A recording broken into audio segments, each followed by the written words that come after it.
The political decisions people make will affect many lives. Many people see politics as the government and the laws being made. While that is true, it's way more complicated than that. I don't know what type of procedure is this. Some of you may be aspiring to positions of leadership in the political arena. And I accepted full responsibility. But the question is, why do you want to lead?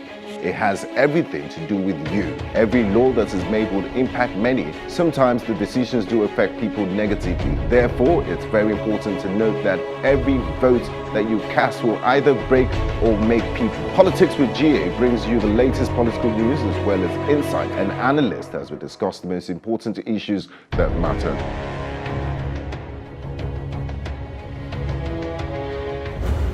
Hello and welcome to Politics with GA. It's 4 days to the gubernatorial elections in Osun State. The election is expected by many to be a close contest between 5 leading candidates, though there are 48 candidates in the election, including 4 women. They are Rufai Adebisi Mujidat of the Allied Congress Party of Nigeria, Jagade Anna Taiwo of the Nigerian Elements Progressive Party, Ayodele Mercy Tosin of the Restoration Party, and Adebayo Rashidat of the People's Alliance for National Development and Liberty. The fact that only 4 out of 48 candidates are women further shows the low representation of women in Nigeria's political space. In the 19 years of Nigeria's recent democracy, no woman has emerged president, vice president, or even an elected governor. In elected positions since 1999, I spoke with singer and songwriter Onyeka Onwenu on women participation in Nigerian politics, and this is what she had to say.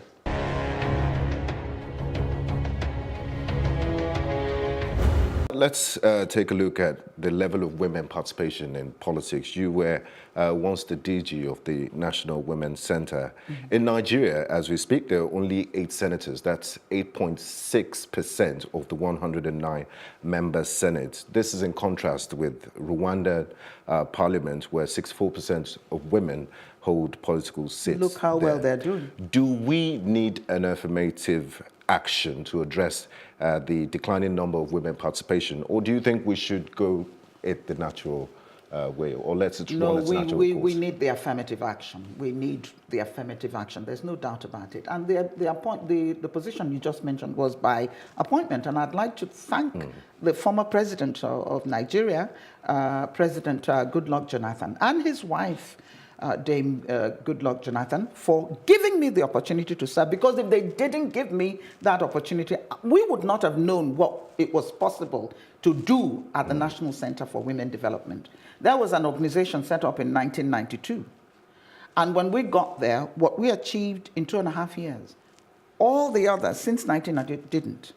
And that is God's grace. Please, I'm not trying to claim credit, but it was possible to do that. And I wouldn't have known that I could do it. Amidst a lot of backlash and challenges. Oh no, it was incredible. That's a story for another day. But what I'm saying is that was an appointment, and you're talking about elective offices. We're not allowing the women to get through. You know, many of us would like to go for office. You do not have the money. And even when you have the money, you still have the opposition of your people, men and women included. But they can see that when women get into a position of power, that they do deliver. I mean, Nigerian women, we have nothing to prove. So why are we holding women down? It's because the men are afraid. I've said it, and I've said it all over again. And that's what I have always fought, both by the way that I conduct myself and then the words that I speak. The Lord sent you here for a purpose. He also sent me. You can't stop me because you're a man and I'm a woman. And I will not allow you to stop me, because I don't owe you that. I do owe my God that when I go back in heaven and he said, what did you achieve? I'm not going to say to him, the men, the what? The men did that and then... Or the men didn't allow me. Now, oh, who are they? Didn't send you here.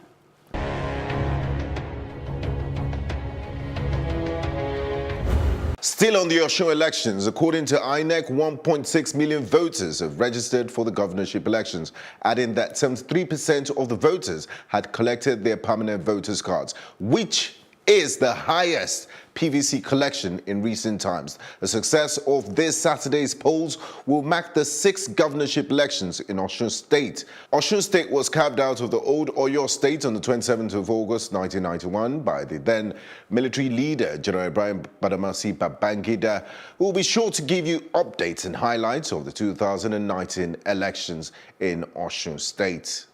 The chairman of the Independent National Electoral Commission, Professor Mahmoud Yakub, has announced at the Osun State Stakeholders Forum meeting towards the September 22nd governorship elections in Osun State that phones will be taken away from voters as they are accredited. Voters have been asked to bear this inconvenience for the sanity of the ballot. This announcement was made to mitigate incidents of vote buying. In the past, some voters have used the camera on their phones to take photographs of their ballot and show the photos to politicians as evidence in order to be paid for voting for them. Do you think it's a good or bad move? We spoke to Mr. Gbolaoba on the menace of vote buying, and this is what he had to say.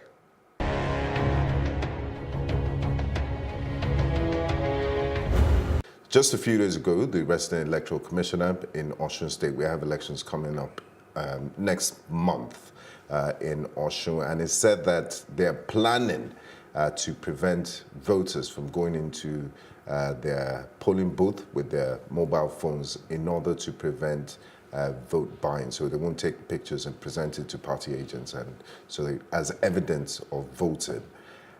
Which other steps can we take to prevent vote buying, and how big of a problem is it?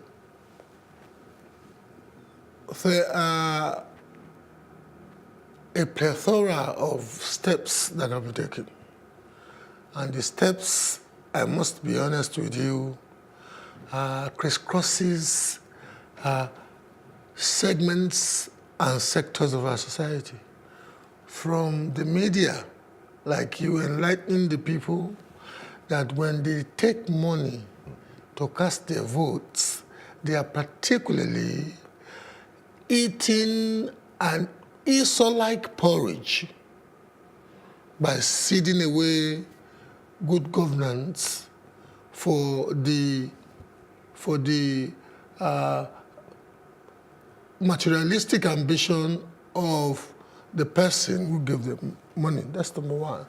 Number two is that the political class should know that ultimately they also function in this society. They've got children, and many of them too, they have to be aware, would have to leave some legacy, either for infamy or for good.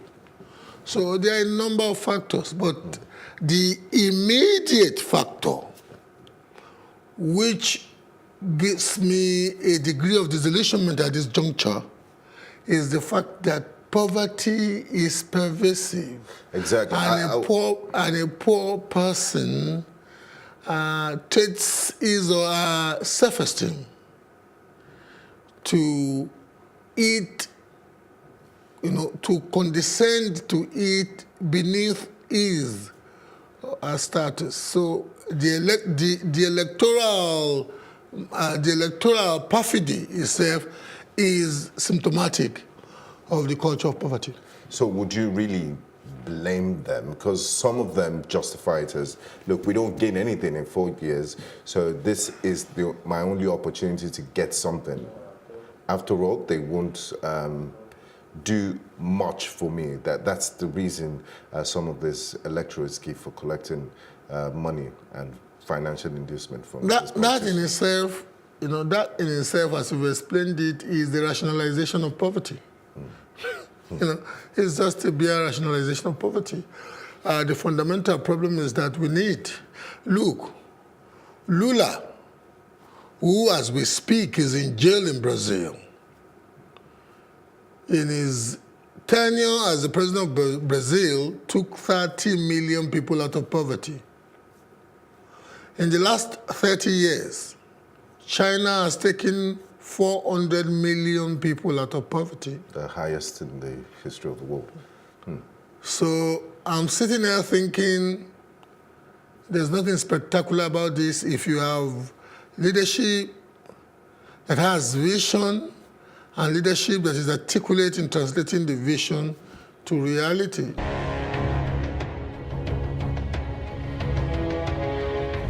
The People's Democratic Party has said the former Minister of Finance, Mrs. Kemi Adeosun, who resigned an appointment on Friday, must be made to refund the salaries and allowances that she collected. The party said the refund should start from her days as a commissioner in Osun State, where she was appointed as the Commissioner of Finance. The main opposition party also said Adeosun, who has dual citizenship, must be made to name those who assisted her to allegedly forge a National Youth Certificate called Exemption Certificate. The national chairman of the People's Democratic Party, Mr. Uche Secondus, said if Mrs. Adeosun named those who helped her, she would save the country from embarrassment arising from activities that members of the cartel would carry out in the future.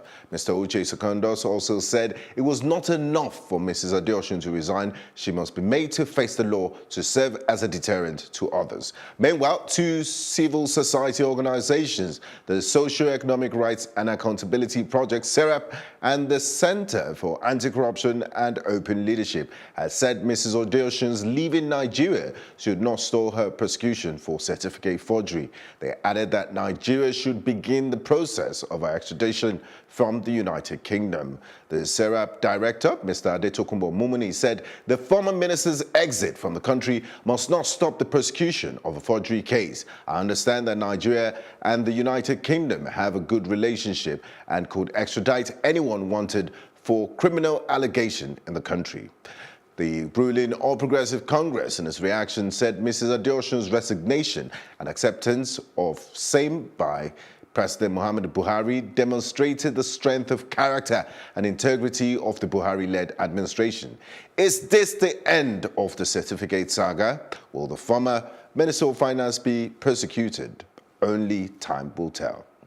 Leading governorship aspirant on the platform of the Lagos State chapter of the All Progressive Congress, Mr. Babajide Sanwo-Olu, at a ceremony attended by party bigwigs, rolled out his blueprint and said if elected as the next governor of Lagos State, he promises to immediately restore the glory of Lagos and the poor environment, which he said had become the source of serious anxiety to Lagosians. The former Lagos State Commissioner of Establishments, Training and Pension, who spoke at the City Hall in Lagos Island on Sunday, stated that he would consolidate on the fates of the builders of modern Lagos if given the chance to govern the state. Mr. Sanwo-Olu came into reckoning last Tuesday after he obtained the state's governorship form. He was immediately backed by the APC's powerful mandate movement in Lagos, led by a national leader of the party, Asiwaju Bola Ahmed Tinubu. The chairman of the 57 councils in Lagos State followed suit by declaring support for Sanwo-Olu. I spoke with Mr. Ezeugo Chukwudi, a broadcast journalist, on the Lagos gubernatorial race and the politics of godfatherism, and this is what he had to say.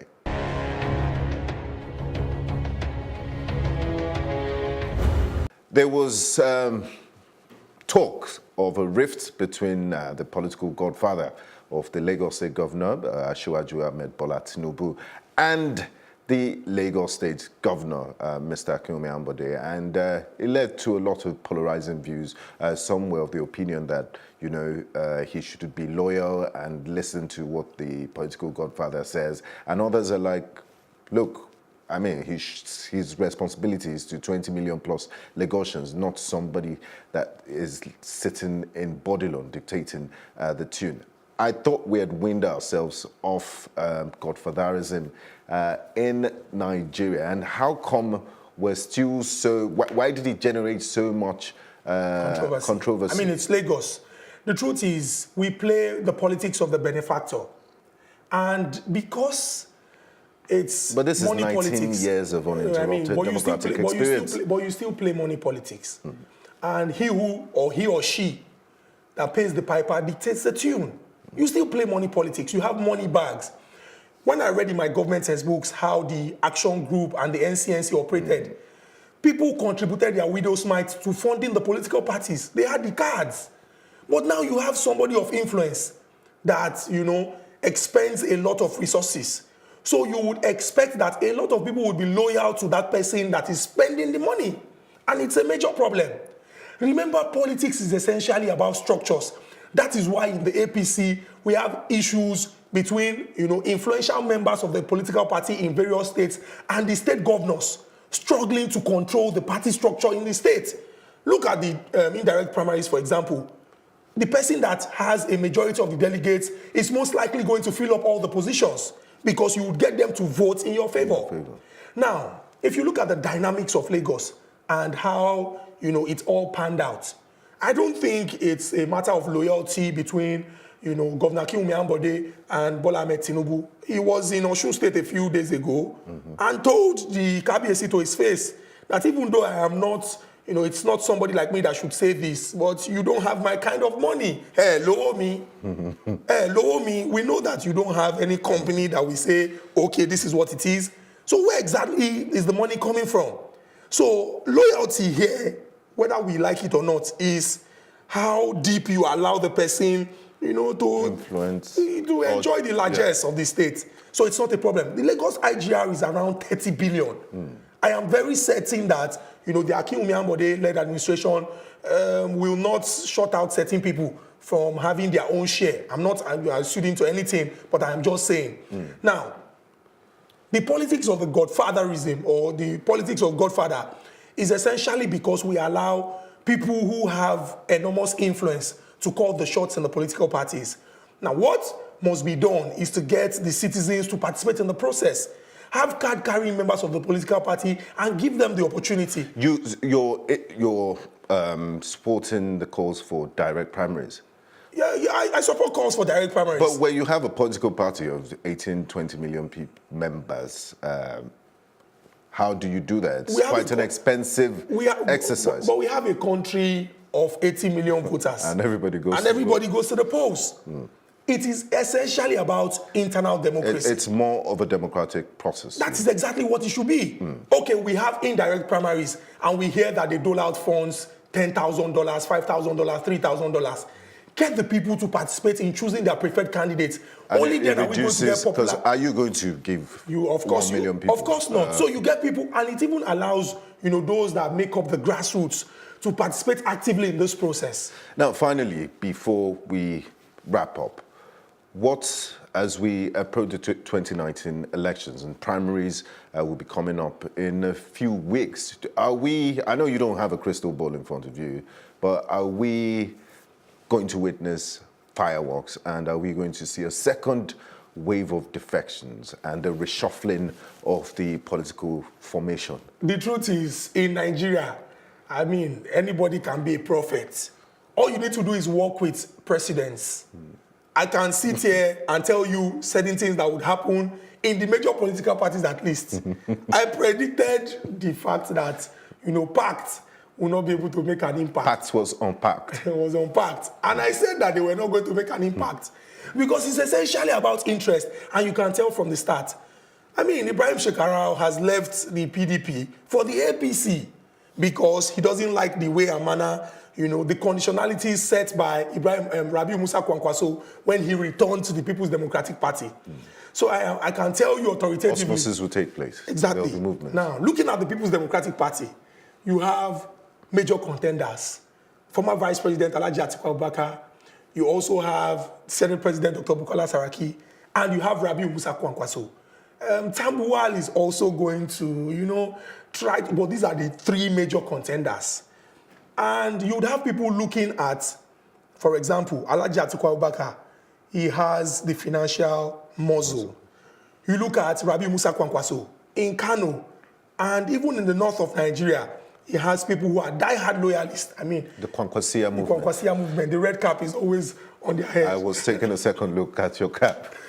And you have people who look at Dr. Bukola Saraki and say, of the lot, he represents a new generation where he's more liberal and says, come on, let's do this together. Let's grow Nigeria. Let's grow Nigeria. It's in our interest. So whether you like it or not, it is, the person that knows how to outwit his rivals or competitors that would, have an edge. So you don't see them going to producing a consensus candidate? They're going to slug it out at the primaries? I think that these three contenders are very confident of their chances.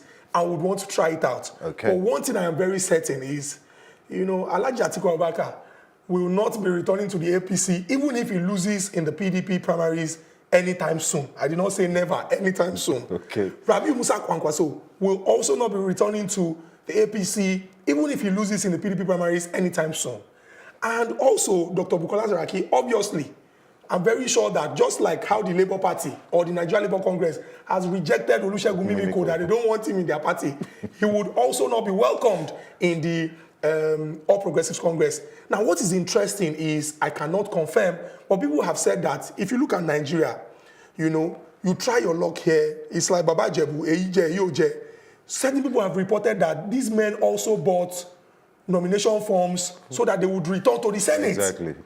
Just in case. Just in case. By proxy, yeah. Like I said, I cannot confirm. But the truth is, politicians are just about their interest. And if it doesn't suit us here, we go back. I mean, Rocha Sokorocha contested in the PDP primary, sorry, in the APC primaries. But he still came back and continued as governor of Imo State. So it would seem that they weigh their options and look for, an avenue that would not allow them lose out entirely.